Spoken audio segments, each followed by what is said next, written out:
যে পিতা সন্তানের লাশ শনাক্ত করতে ভয় পায় আমি তাকে ঘৃণা করি।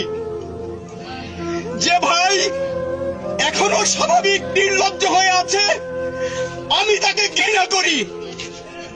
যে শিক্ষক, বুদ্ধিজীবী, কবি ও কেরানি প্রকাশ্য পথে এই হত্যার প্রতিশোধ চায় না আমি তাকে ঘৃণা করি। এই মৃত্যু পতাকা আমার দেশ না, এই জল্লাদের উল্লাস মঞ্চ আমার দেশ না, এই বিস্তীর্ণ শ্মশান আমার দেশ না, এই রক্ত স্নাত কসাইখানা আমার দেশ না। বুলেট আপনি দেখেছেন বাবা মায়ের আর্তনাদ, অভিশাপ আসমান কাঁপে। আপনাদের কাঁপে না? তার কাঁপে না? অভিশাপের ভয় হয় না? বুকগুলা ঝাঁঝরা হয়ে গেছে আমার সন্তানদের। রাবার বুলেট বলবেন কি বলবেন? এগুলা অস্ত্রের মুখে দাঁড়িয়ে আছে, আমাদের পয়সায় কেনা বুলেটে আমাদের সন্তানদের আপনারা বুলেট ছুটছেন। আর কত আর কত?